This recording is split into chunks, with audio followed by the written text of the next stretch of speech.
नमस्कार, बहुत स्वागत है आपका। प्राइम डिबेट देख रहे हैं आप, आपके साथ मैं जेपी शर्मा। छोटे संयम से बड़ी देश सेवा करने का वक्त है। कुछ करके नहीं बल्कि नहीं करके इस वक्त हम इस देश के लिए अपनी जिम्मेदारी निभा सकते हैं।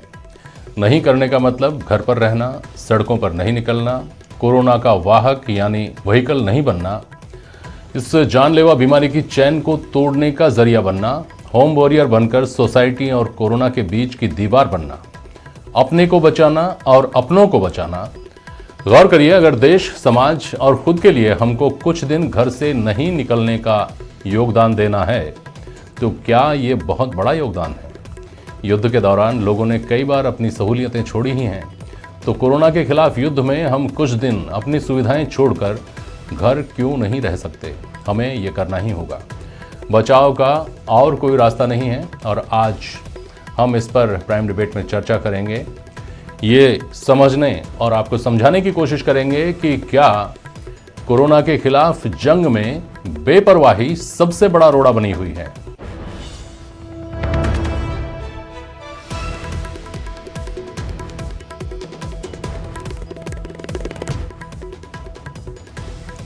सोशल डिस्टेंसिंग के बिना क्या कोरोना पर फतह मुमकिन है?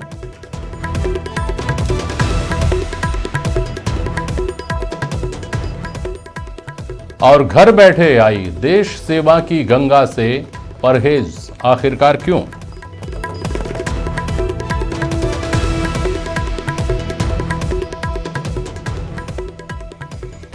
हमारे साथ प्राइम डिबेट में आज सूरज सोनी जी हैं, आप समाजसेवी हैं।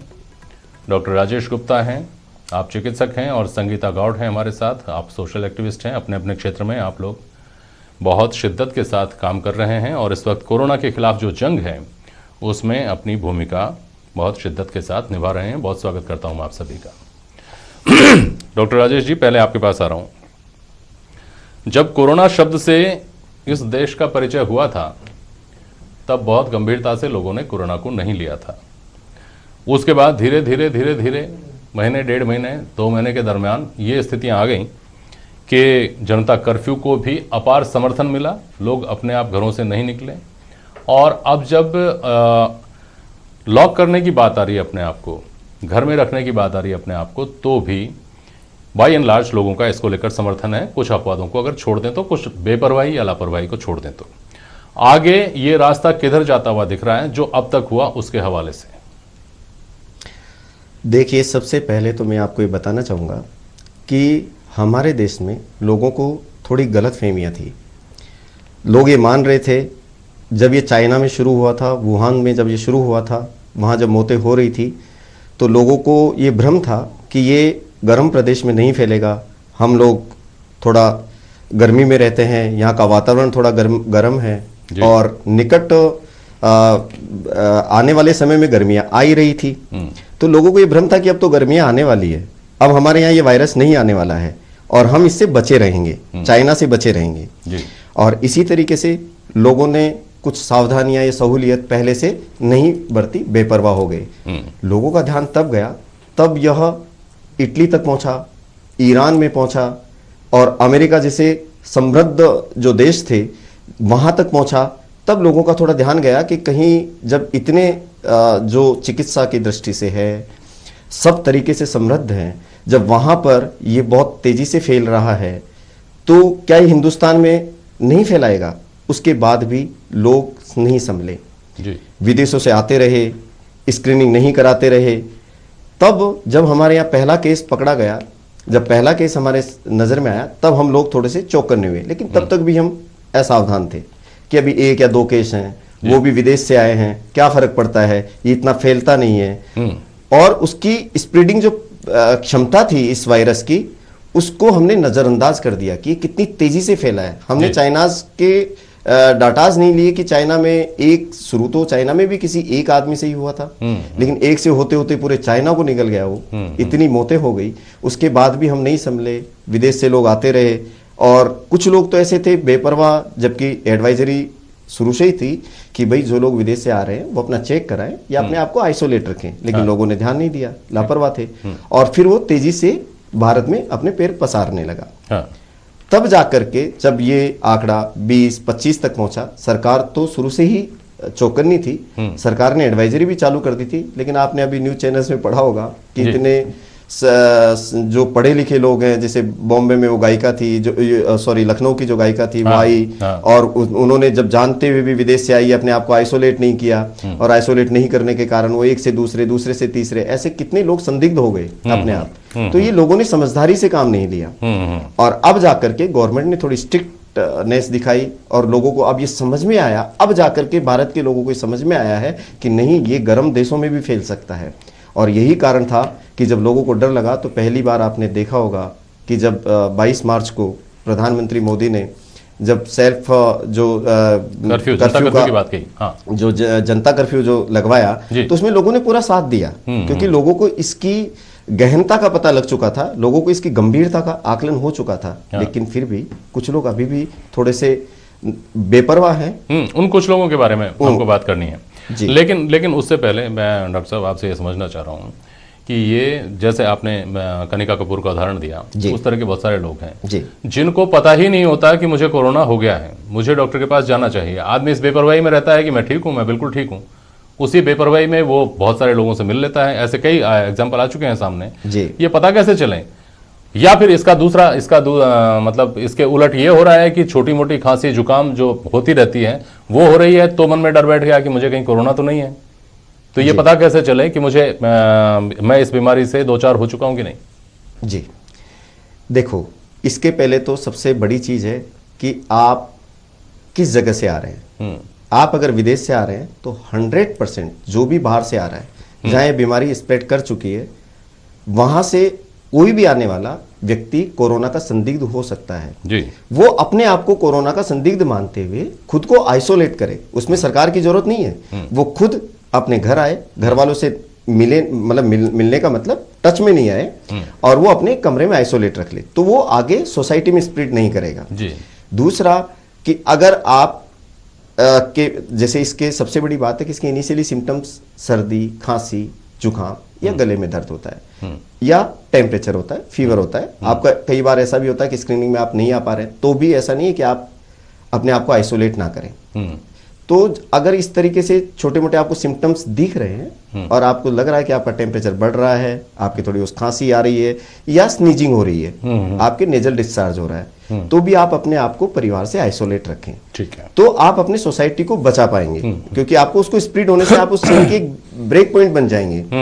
कैसे बन पाएंगे, ये लोगों को अभी समझना बाकी है। ज्यादातर लोग इस बात को समझ रहे हैं, लेकिन आपका लॉकडाउन कर लेना, अपने आप को सोसाइटी से अलग कर लेना, अपने घर की सरहद के अंदर अंदर रहना, बाहर नहीं जाना, ये इस महामारी से कैसे बचा रहा है, इसको जानना अभी भी बहुत सारे लोगों को बाकी है। डॉक्टर राजेश जी, मैं इसको एक साधारण आपको एक उदाहरण से समझाता हूँ। पहले तो इस कोरोना वायरस के बारे में समझें कि ये एक नॉर्मल इन्फ्लुएंजा वायरस है, कि इससे सर्दी, खांसी, जुकाम होते हैं, ये इसके प्राइमरी सिम्टम्स है। जब ये खतरनाक होने लगता है तो रेस्पिरेटरी डिस्ट्रेस आना शुरू हो जाती है, हमें सांस लेने में बहुत बड़ी तकलीफ हो जाती है, और जितनी भी मौत हुई है वो रेस्पिरेटरी सिंड्रोम के कारण हुई है। तो सबसे पहले आपको कि इसको कैसे हम ये जो कह रहे हैं कि हमें आइसोलेट करने से क्या होता है, तो इसकी जो वायरस की जो एज होती है वो इसकी लाइफ टाइम होता है वो 9 से 12 घंटे का आकलन किया गया है। अगर ये 9 से 12 घंटे तक किसी मानव शरीर को अगर ये नहीं मिलता है या टच में नहीं आता है तो ये स्वतः ही खत्म हो जाता है। ये जो मानव के शरीर में ये जो अपनी जगह बनाता है वो है मॉइस्ट वाली जगह, जैसे नाक है, जैसे मुंह है, वहां पर जैसे आपने किसी जगह टच किया, मैंने यहां टच किया, और यहां पर अगर कोई इन्फेक्टेड इंसान या टच करके जा चुका है तो वो वहां पर वो वायरस उस जगह हो गया, या कोई इन्फेक्टेड इंसान ने अपनी छींक के द्वारा या खांसी के द्वारा वहां ड्रॉपलेट्स अपनी डाल दी है, क्योंकि इस छींक और खांसी की ड्रॉपलेट्स में ये वायरस मिलता है। और वो हमको दिखती नहीं है, वो गिरती ही है, वो आसपास के माहौल में रहती है। जी बिल्कुल, वो 1 से 1.5 मीटर के दायरे में वो अपनी जगह बना लेता है, और वो 9 से 10 घंटे तक वो वहां पर रहता है, वो जब तक खत्म नहीं हो पाता। उस 9 से 10 घंटे के बीच में कोई भी नॉर्मल इंसान आया और उसने वहां टच कर दिया और उसको पता भी नहीं कि वो किस जगह टच कर गया या पहले वहां कौन आया था, और उसने टच करके गलती से अपने नाक या मुंह में या खाना खा लिया बिना वॉश किए, बिना सैनिटाइज किए, तो उसके आ जाएगा। तो जो अभी जो आइसोलेशन या जो जनता कर्फ्यू था वो इसीलिए था कि करीबन आप 12 घंटे या 13 घंटे आप अपने आप को आइसोलेट रखते हैं तो कोई भी इन्फेक्टेड इंसान ये माना जाएगा कि अब वो बाजार में नहीं घूम रहा, वो सार्वजनिक जगह पर नहीं जा रहा। तो यानी कि जैसे आप मानते हैं कि हैंडल है, वहां भी अगर किसी इन्फेक्टेड इंसान ने टच किया तो उस हैंडल पर भी वो वायरस था। मॉल है, मॉल के दरवाजे हैं, सीढ़ियां हैं, जहां कहीं भी उसने, तो वो सारे स्टेलाइज हो गए एक बार 10 घंटे के दौरान में, मतलब वहां का वायरस वो खत्म हो चुका। तो हम एक नए सिरे से, एक चेन को ब्रेक करके नए सिरे से हम उसको और ढूंढ सकते हैं। ठीक ठीक जी। लेकिन हैरानी की बात यह है, दिलचस्प बात भी है कि लोगों ने अभी तक इस बात को या तो समझा नहीं है, या फिर मुझे कुछ नहीं होगा का जो सिंड्रोम है वो हर आदमी के अंदर है कि ना मुझे कुछ होगा, ना कोरोना हिंदुस्तान का कुछ बिगाड़ पाएगा। सूरज सोनी जी, मुझे कुछ नहीं होगा तक ठीक है बात, लेकिन मुझसे कुछ नहीं होगा, मुझसे किसी दूसरे को यह नहीं होगा, ये चिंता तो की जानी चाहिए। इसके लिए तो कम से कम आदमी ये इतना सा त्याग कर सकता है कि घर में बैठ जाए। देखिए, जब से ये जो बीमारी है महामारी के रूप में फैली है, और आप ही देखिए कोरोना का जो कहर है उसका नए सिर पे चाइना बल्कि पूरे विश्व के अंदर कोहराम मचा हुआ है। और कोहराम इस स्तर पे मचा हुआ है कि अभी 4 दिन पहले तक ये कहा जा रहा था कि पूरी दुनिया के WHO की जो रिपोर्ट थी कि 168 देशों में फैला है, और आज WHO के अनुसार 190 देशों में इसका प्रसार हो चुका है। तो हम समझ सकते हैं कि ये जो बीमारी है इसकी गंभीरता किस लेवल पे जा रही है। लेकिन आवश्यकता ये है कि हम हमारे देश के अंदर खुद बचे और हमारे अपनों को बचाए, तो ये महत्वपूर्ण है। और इसके लिए तो सबसे बड़ी बात निकल करके आ रही है अध्ययन में, और जो वहाँ की केस स्टडीज है, चाइना की है, इटली की है, जर्मनी की है, अमेरिका की है, ईरान की है, उन तमाम देशों के अंदर जो डॉक्टर्स है, आज भी मैं देख रहा था, तो वो यही बात निकल करके आ रही है कि ये जो चैन है, डॉक्टर साहब ने बताया भी राजेश जी ने, कि इस चैन को ब्रेक हमको करना पड़ेगा। क्योंकि हमारे भारत के अंदर तीसरा स्टेज की हम बात कर रहे हैं, और वो इतना खतरनाक हो सकता है क्योंकि हमारा जो सोशल डिस्टेंसिंग की जो बात कर रहे हैं यहाँ पे, वो सोशल डिस्टेंस हम मेंटेन नहीं कर पा रहे हैं। क्योंकि हमारा जो कल्चर है, हमारे जो लोगों की आदतें हैं, एक दूसरे से मेल मिलाप की, हमारे जो त्योहार है, और उस सब से भी बढ़ करके हमारी तो जानलेवा लापरवाही है, जिद करने की प्रवृत्ति है। सरकार क्या कर रही है, सरकार ने कुछ कह दिया तो कुछ लोग उसका विरोध करने में आगे आएंगे। तो ये जो हमारी प्रवृत्तियां हैं, ये इस रोग की बहुत बड़ी वाक है जेपी जी। और मैं समझता हूं कि चारों तरफ धीरे धीरे लोगों के अंदर बात समझ में आ रही है। कल जनता कर्फ्यू था और लोगों ने जिस तरीके से संयम दिखाया, जिस तरीके से जो एहतियात बरते, वैसी एहतियात बरतेंगे तो मैं समझता हूं चैन भी ब्रेक होगी, और कोरोना के खिलाफ इस जंग में हम निश्चित रूप से जीतेंगे, भारत पूरा जीतेगा। लेकिन सरकार को भी जो अपनी जिम्मेदारी है वो पूरी तरीके से निभाना चाहिए। केवल हम ये छोड़ दें कि चलो ठीक है, लोगों की इच्छा पे छोड़ देंगे, तो आज बहुत से लोग ऐसे जो मानव बम मरने के लिए तैयार बैठे हुए, आज जो है लापरवाही की, जिस लापरवाही की बात कर रहे हैं, बेपरवाही की बात कर रहे हैं डॉक्टर साहब, मैं तो उसको जानलेवा लापरवाही कहूंगा। और जेपी जी आप ये देखिए कि ये पहली बार नहीं हुआ है। आज इसको जब चाइना में था तो शुरू में लगा कि ये एपिडेमिक है, लेकिन जब WHO ने इसको पैंडेमिक घोषित किया और विश्व में इसका जो प्रसार होने लगा चारों तरफ पूरी दुनिया के अंदर, तो हमको याद आती है 14वीं शताब्दी के वो दिन जब हमने पढ़ा है कि यूरोप के अंदर प्लेग इस लेवल पे फैला था कि आबादी का एक बहुत बड़ा हिस्सा नष्ट हो गया था। और उसके बाद भारत में भी जो प्लेग है 94 तक आया था, और इस लेवल पर आया था कि एक जो एयर इंडिया का प्लेन था, जब वो लंदन से उड़ा तो लोगों ने कहा कि ये प्लेन जो है वो प्लेग प्लेन है। तो इस तरह के जब नाम होने लगे, अभी स्वाइन फ्लू आया था और बर्ड फ्लू आया था, तो इस तरह की तो बीमारियां फैलती है, इनकी रोकथाम के लिए हमको आगे आना पड़ेगा। आप देखिए आज कई लोग जो है वो कि साहब चलो ठीक है, हम हमारे में नहीं आएगा, लेकिन हम इसको ले जाकर के दूसरे लोगों के लिए वाहक का काम कर रहे हैं। तो ये तमाम इस तरह के जो जुलूस आज जैसे दिल्ली के अंदर आप देखिए, लोग जिद करके बैठे साहब हमारे नहीं होगा। तो सरकार को इस भरोसा नहीं रहना चाहिए कि कोई व्यक्तियों के समूह, चाहे वो कोई भी हो, इस प्रकार से जिद करे, धरने प्रदर्शन करे या मेले मिलाप करे, इन सब के ऊपर निगरानी रखनी पड़ेगी। और जनता कर्फ्यू की तरह अगर वो लोग माने तो ठीक है, नहीं सख्ती करनी चाहिए सरकार को। आज जो है जान से बढ़कर के कुछ है ही नहीं, और जो देश के अंदर बेगुनाह लोगों की जान लेकर के बीमारी इतनी भयंकर, इसका जो कोहराम मचा हुआ है, तो हम किसका इंतजार कर रहे हैं? हमको आगे आना पड़ेगा। और लोगों को इतनी समझ होनी चाहिए कि हम देश को बचाने के लिए, जो आपने कहा कि देश सेवा का मौका है, इसको चूकना नहीं चाहिए। लोगों की जिंदगी से बढ़कर के कुछ भी नहीं है। ठीक बात। और ऐसी मौत जो दर्दनाक भी मौत होगी और लोग गुमनामी की मौत होगी, तो इससे बचना चाहिए और लोगों को बचाना चाहिए। दिलचस्प बात है सूरज जी, हैरानी की बात है, अफसोस की बात है। एग्जैक्टली आज हमारे पास जो खबर आ रही थी, हमारे पास कोटा से ये भी खबर आई, एक व्यक्ति घर से बाहर निकला लॉकडाउन के बीच, उससे पूछा गया क्यों निकला, तो गुटखा लेने घर से बाहर निकला। तो वो तो बहुत बड़ी बात है। दिल्ली का जो आपने उदाहरण दिया, लोग गुटखा लेने के लिए तो खुद की और दूसरों की ज़िंदगी भी दांव पर लगा रहे हैं। संगीता गॉड्स मैडम, आमतौर पर इस बात को लेकर बहस होती रही है कि हम सोशल मीडिया के ज़रिए सोसाइटी से जुड़ने की कोशिश कर रहे हैं। बच्चे हैं हमारे, मोबाइल से बाहर नहीं निकलते, हम भी अपने दोस्तों से व्हाट्सएप पे और फेसबुक पर ही अपनी दोस्ती के सरोकार निभाते हैं, अपने परिवार को वक्त नहीं देते। अपने परिवार की स्थिति ये है कि बच्चे कब स्कूल चले जाते हैं, माँ बाप कब आते जाते हैं, एक दूसरे से मिलाप भी नहीं हो पाता। अब जब मौका मिला है तब दूसरी शिकायत ये उभरी है कि आपको घर पर नहीं रहना है, आपको परिवार के बीच में जब टाइम मिला है तो घर परिवार के बीच में नहीं रहना है, बाहर निकलना है। ये हमारे ये मेंटल डिसऑर्डर है कि क्या है? देखिए, ये क्या है कि हमारी दिनचर्या जो है ऐसी हो चुकी है, हम सुबह से लेकर शाम तक सिर्फ वक्त जो है केवल पैसा कमाने में लगा देते हैं, अपने आप को खड़ा करने में लगा देते हैं, कर रहे हैं सिर्फ पैसा हमारे परिवार के लिए, बच्चों के लिए। लेकिन हम ये भूल जाते हैं कि हमारा समय जो उनको कीमती समय जो उनको दिया जाना है वो हमें उनको नहीं दे पा रहे हैं। लेकिन आज जब ऐसी स्थितियां हैं कि एक साथ एक घर में बच्चे भी, बीवी बच्चे, माँ बाप सब एक छत के नीचे बैठे हैं, तो उनको लगता है कि घुटन हो रही है, हम बाहर जाएं। पता नहीं, एक खौफ का एक वातावरण बन चुका है कि पता नहीं क्या होने वाला है। जैसे कि अभी बातचीत चल रही थी कि ये वायरस जो है, इस तरह से पहले भी बहुत सारे वायरस आते गए हैं। अब जैसे कि मैंने स्टडी किया कि 1720 में इस तरह से 100 साल में इस तरह के वायरस आते हैं। 1720 में आया, 1820 में आया, 1920 में आया और आज 2020 में आया। तो इस तरह से हर 100 साल में इस तरह के वायरस आते हैं और करोड़ों जानें जो है इसी तरह के वायरस में जाती है। आज हम लोग कहते हैं कि जब हम एक परिवार के अंदर रहते हैं तो एक डर, एक खौफ रहता है कि सब इकट्ठे हो जाएं, परिवार वाले एक जगह रहे। लेकिन आज परिस्थितियां ऐसी हुई है कि एक जगह ना रहें, आप 1 मीटर की दूरी पे आप रहें, अलग अलग कमरों में रहें या अलग अलग जगह पे रहे, सैनिटाइज करिए, जहां आप सोते हैं वहां सैनिटाइज करिए। आपको बाहर तो जाना ही नहीं है, लेकिन जरूरत की चीजों से आपको अगर बाहर जाना है तो वो बड़ी गंभीर स्थिति हो चुकी है कि लोगों के मन में ये खौफ आ गया है कि अगर मैं किसी वाहन से या मैं ऐसे जा भी रहा हूं तो क्या कोई वायरस आ जाएगा। तो जहां तक मैं स्टडी कर पाई हूँ, डॉक्टर साहब मेरे साथ में हैं, तो मैं जितना भी स्टडी कर पाई हूँ, ये वायरस जो है हवा में तो नहीं फैलता है, ये छूने से फैलता है या एक जगह पे 10 से 12 घंटे तक वहां पे रहता है। अगर 10 से 12 घंटे पे वहां पे किसी ने नहीं छुआ है तो ये अपने आप खत्म हो जाएगा।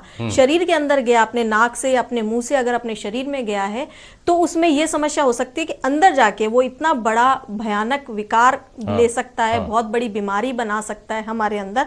इम्यूनिटी जो हमारे अंदर नहीं है, रोगों से रोग प्रतिरोधक क्षमताएं जो हमारे शरीर में नहीं है, तो वो क्या है, आके हम पे दबाव बनाती है। ऐसी बीमारियां, ऐसे वायरस जो है हम पे दबाव बनाते हैं, क्योंकि हमारा खान पान जो है बहुत ज्यादा चेंज होता जा रहा है। हमारे खान पान में हम लोग, हमारे बुजुर्ग पहले मिट्टी के बर्तनों में खाया करते थे। अब वो पहले भी आप आंकड़े मैंने देखे 1720 से लेके, तो भारत जो है वहां पे थोड़े बहुत वायरस इस तरह से हावी हो पाते थे, लेकिन क्योंकि वो पहले अपने ट्रेडिशनल लाइफ हुआ करती थी। लेकिन आज जितनी जितनी टेक्नोलॉजी बढ़ती जा रही है उतना उतना जो लोग हैं, अब एक मैं आज खुद प्रैक्टिकल एक केस देख के आई हूँ कि लोगों को डर नहीं है, हंसी मजाक करते हुए, ठिठोली करते हुए निकल रहे हैं। तो ये गलत है। मैं उन लोगों से अपील करना चाहती हूँ कि वो ऐसा ना करें, क्योंकि ये बीमारी जो है आपको या मुझे देख के या मोटरसाइकिल पे या कार में या साइकिल पे देख के नहीं आएगी, वो किसी को भी आ सकती है और कहीं पर भी आ सकती है। तो अपने परिवार का ख्याल रखना है। जैसे कि 22 मार्च को माननीय प्रधानमंत्री जी ने कहा कि आप लोग घर में बंद रहिए, आपको घर में बंद रहना। वो क्यों? क्योंकि जो वायरस हमारे यहाँ पे कहीं ना कहीं वो जमे हुए थे, उनको खत्म करना था, कुछ घंटों के दौरान जो है उनको खत्म करना था, वही उनका उद्देश्य था। इसमें सबको आगे बढ़ के आना चाहिए। और आज हम हमारे परिवार, हमारी खुद की रक्षा और हमारे परिवार की रक्षा के साथ साथ पूरे समाज को और पूरे देश को हम जो है एकत्रित करके हम उनकी रक्षा करने पे लगे हुए हैं। आज डॉक्टर साहब मेरे साथ में है, मैं इनका बहुत बहुत अभिवादन करती हूँ कि हमारे बीच में डॉक्टर साहब बैठे हैं।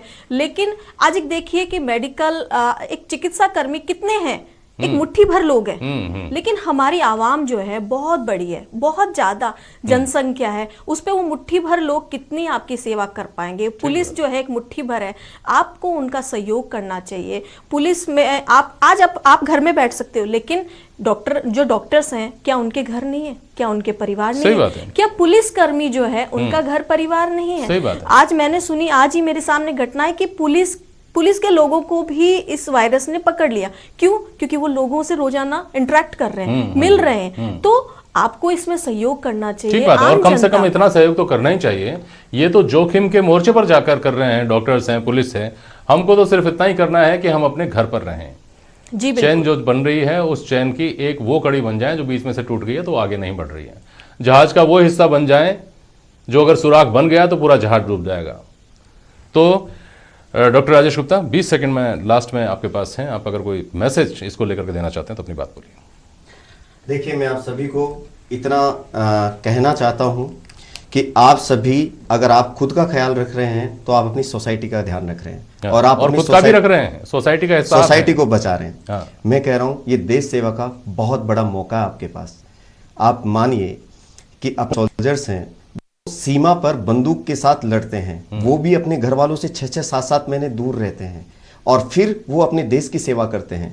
आज असली राष्ट्रभक्ति का जिम्मा आप लोगों पर भी आ गया है, और आपके साथ तो ये कि आपको घर में रह करके अपनी राष्ट्रभक्ति दिखानी है कि अगर आप घर में रह रहे हैं तो आप अपने राष्ट्र की सेवा कर रहे हैं, अपने देश की सेवा कर रहे हैं, और आप इस कोरोना वायरस को ब्रेक कर रहे हैं। मैं ये चीज आपको कहना चाहता हूं कि हमें ये दुनिया को दिखाना है कि हम इतनी डेंस पॉपुलेशन में हैं, तो भी हमारे देश की जनता या हम लोग इतने सुसभ्य हैं, इतने सुसंस्कृत हैं कि हम लोग इस वायरस को आगे बढ़ने से रोक देंगे। ये संकल्प हर इंसान को लेना है कि हमें घर में रहना है, कम से कम बाहर निकलना है, जब सरकार के जो भी निर्देश आते हैं उनका पालन करना है, ताकि ये एक दूसरे से ना बढ़ सके।